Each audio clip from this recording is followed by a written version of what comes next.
didn't work out the way we wanted it to. There were 32 seconds left when Caleb got sacked. How do you come away with only one desperation shot in the end zone that didn't really seem to catch? Yeah, just like I explained, we wanted to re-rack that. Like I said, get a play in bounce and then call timeout, and that's where it was. It was third and the fourth going there. So. What was the play? Because it ends up being a deep shot to Rome that lands harmless. Yeah, I'm not going to talk about specific plays, but it was a play that was going inside, and then because we had the timeout, and we would have been in field goal range then. It would have been all set.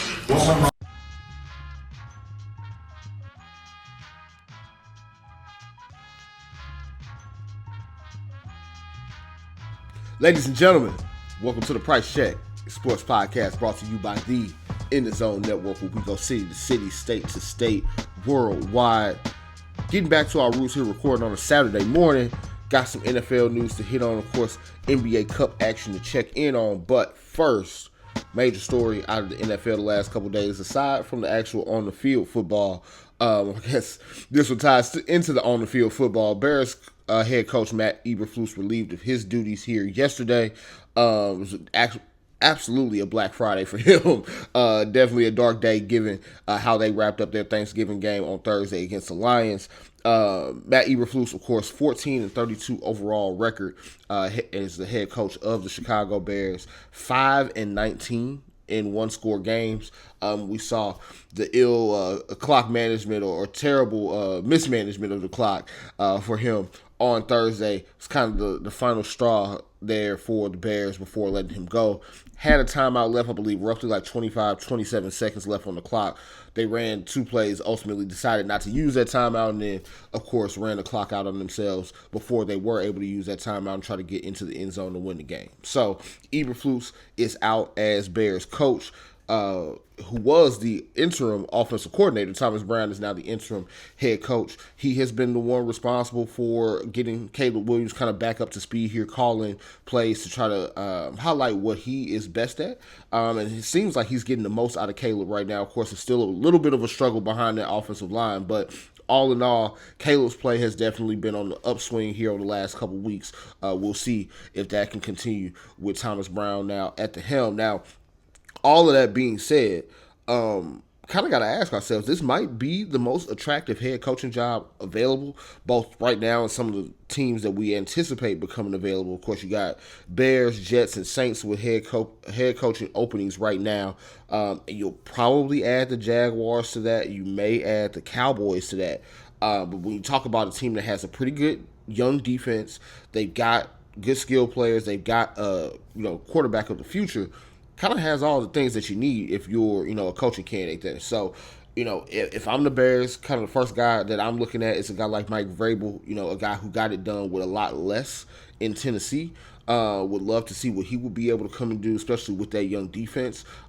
You're probably going to hear them, maybe reach out to Ben Johnson, offensive coordinator of the Detroit Lions, currently a guy who's been a little bit hesitant to take a head coaching job the past couple off seasons. Maybe this isn't attractive enough opening for him to go ahead and take the leap from Detroit. But all in all, I do think the Bears will be the most attractive head coaching opening on the market, regardless of what other jobs become available, just given what they already have on the roster, draft, equity, that type of thing. So, Bears fire their coach. Of course, in the midst of that, lose to the Lions 23-20 on Thanksgiving Day, as we get into Thanksgiving football here. Lions with their 10th straight win of the season here, 23-20 in that game at home. Two passing touchdowns behind Jared Goff, another 70-yard receiving game from Amon-Ra St. Brown. So, Lions are still firing on all cylinders right now. Started a lot better than it ended for them. But all in all, I think that defense has stepped up as well here over the last few games to be able to, take a little bit of pressure off that offense to where you don't have to score on every single drive, maybe every other, as they scored 23 in that one of their lower point totals here the last few weeks. But as we've said over the past couple weeks on this show, definitely believe the Lions are the best team in football right now. And, you can try to tell me otherwise, but it's going to be hard to convince me. So, next, you had a Cowboys-Giants game. Cowboys went down with 27-20. Be real honest, I didn't really watch a whole lot of this one. I told y'all I wasn't going to watch it. I look, it's the Cowboys and Giants with Cooper Rush and Tommy DeVito as the quarterbacks. Didn't really need to see much of that. Cowboys defense took care of business most of that game. Was a pretty ugly game for the Giants. I think they were down 27-10 most of the game. Made it a little bit interesting late in that one, but all in all, Cowboys take that one pretty handily. And then you had the Packers dominating the Dolphins on Thursday night as well. They win that game 30-17 behind two passing touchdowns for Jordan Love, to wide receiver Jaden Reed.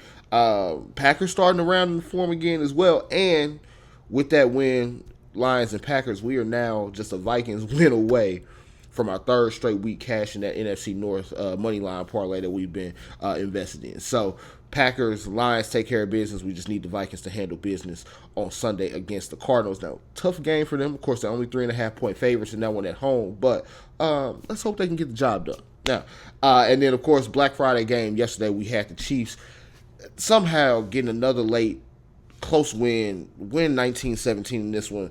The Raiders are driving the ball down with a chance to win the game. I mean, clock is ticking, no timeouts left, and what happens? They're going through the hurry-up offense, and they snap the ball straight to the quarterback's face. Aiden O'Connell was not ready for it. Chiefs recover. Chiefs win. They are now 11-1 on the season.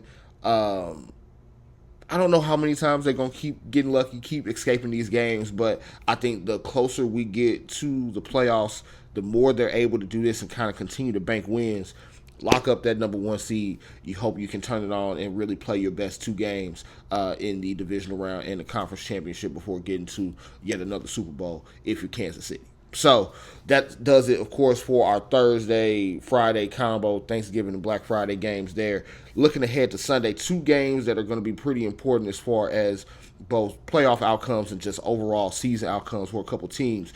Best game of the day is absolutely Eagles versus Ravens in Baltimore. Got the best running backs in the league, Derrick Henry and Saquon Barkley facing off. You've got probably a little bit more importance of this game for the Ravens, of course, 8-4, trying to get the lead back in the AFC North. You got Philly team, of course, while they're ahead in the NFC East. Not necessarily a dire game for them. They've got the tiebreaker right now on the Commanders. Cowboys and Giants obviously nowhere in sight, so they got a little bit more wiggle room to be able to play with there than the Ravens do. So in terms of importance, I do think this is a more important game for the Ravens. We'll get to kind of who I guess I will be backing from a betting standpoint a little bit later, but very good game on tap. I think this is going to be one of those real old school football games. A lot of good defense, running the ball, of course, with the two running backs that you have in Saquon and Derrick Henry. Going to be hard to try to take the ball out of those guys' hands. So definitely going to be the best game that we see all day on Sunday. And then Sunday Night Football, you got Bills versus 49ers, a game that looked great on paper, before the season started. 49ers are having, the year of the struggle bus, I guess, for them. Brock Purdy is going to be back for this game. He did miss last week's game against the Packers. He's going to be back. You have Christian McCaffrey back, but all in all, man, this is a banged-up 49ers team. This is a team that I think just really wants to pack it in and go home, take their ball to the crib at this point. Bills win this one. I think that's kind of the final nail in the coffin for the 49ers at this point. They already are, a game out of the NFC West lead, behind behind Seattle and Arizona. You also got the Rams still in the mix of team that they've already lost to this season. If they lose this game, it's pretty much heads and beds for them. Just got to call it that. Pretty much over with if they lose this one. So 49ers absolutely must win, but it's not a good look for them. Of course, Bills coming off of a bye week at home. I don't see the path to victory. So I'm taking the Bills in that one. Try to talk me out of it if you like, but not going. So that is going to do it for our NFL talk for today. Now, NBA-wise, NBA Cup, of course, in full swing here, coming off of the Friday night action. A lot of moving parts, of course, for those who may not be, NBA Cup experts at this point in terms of, monitoring point differential, win losses within group play and all that. A little bit of a check-in here on that. Atlanta Hawks, of course, kicking us off, won yesterday 117-111 over the Cleveland Cavaliers. They have now clinched East Group C. They are the first team in the Eastern Conference to clinch their group, so they will move on to the knockout round here, starting, I believe, on December 10th. And then right now you have a few teams kind of still in the mix in the Eastern Conference as far as wild card spots go. So you have Pistons and Bucks who will play on Tuesday after the Pistons won yesterday. Pistons and Bucks on Tuesday will decide the winner of East Group B. You also have Magic and Knicks on Tuesday. Both of those teams 3-0 through group play. They will face off to see who wins East Group A. Both of those games, of course, deciding the group winner. The losers of those games will absolutely still be in play for the overall wild card spot in the East, as you know or may not know. In the NBA Cup, how it goes, each group winner, of course, advances to the knockout stage, and then the one wild card team with the best point differential remaining out of the other group losers there will move on into that wild card spot. So in the East, Celtics are kind of the one team with a firm grasp so far on that wild card spot, but of course you'll have teams like the Magic, Pistons, Bucks, Knicks all kind of playing around there. See, of course, if based on how they may win or lose those games, if they'll still be in play for that last wild card spot in the Eastern Conference. So, got that going on in the East. In the West, of course, two groups already clinched. You had the Rockets clinch West Group A earlier in the week with their win against Minnesota. Warriors clinched West Group C here even before the week started, so they've been sitting pretty for a while now. You had my Lakers, of course, take a tough loss last night against the Oklahoma City Thunder, 101-93. Probably the end of their NBA Cup defense here, given their point differential so far through group play. Oklahoma City will play on Tuesday. Suns and Spurs also play on Tuesday. Those three teams all still in the mix to win Group B here in the West. I probably lean towards OKC. I think they have a little bit of a tougher matchup going against Utah on Tuesday, whereas, of course, the Suns are at home for the Spurs team that did beat them a couple times last year in Phoenix. So looking forward to that in the West, as well as West Wildcard. West Wildcard has a lot of teams still in the mix. We mentioned the Suns, Spurs, and Oklahoma City, all still with a chance to win Group B. You then have the Mavs, Blazers as teams in other groups that could potentially get that wild card spot. Shout out to the Blazers. They've had 2-1 start to the group play here. Beat the Timberwolves. They beat the Kings last night and are right there in prime position to be one of the wild card teams that gets into the knockout round. You also got the Mavericks with a crazy point differential given how they've beaten up on teams like the Pelicans and things like that through their group. So all in all, going to make a very, very interesting Tuesday night here as we cap off the group play round in the NBA Cup. See who goes on to that knockout stage and ultimately who may go on to the semifinals and finals in Las Vegas. So, NBA Cup, check. NFL talk, check. Of course, we got to get a bet in before the show ends. So, what is our bet for this week? Of course, coming to you on a Saturday, that means college football action. 2 college football lines that we like, 2 NFL lines that we like. Gonna go ahead and parlay those together on FanDuel. So first, you got Ohio State minus 19.5 against the University of Michigan. Again, from what I've seen so far this year, Ohio State definitely the better team. Michigan not even ranked at this point. Ohio State trying to secure themselves not only spot in the Big Ten championship game, but also secure themselves a pretty firm grip on a college football playoff spot. They're going to go all out, try to win that game at home. I definitely think they can do it by 20 points. And then you got the University of Texas money line against Texas A&M on the road. Now, of course, could be a little bit of a trap spot. I personally just think Texas has more talent. Texas A&M, of course, kind of the little brother in that rivalry. But all in all, give me Texas on the money line. I think those 2 college football outcomes are pretty safe out of the rivalry games that we have today. And then as far as our NFL legs, we got Eagles on an alternate spread plus 6.5.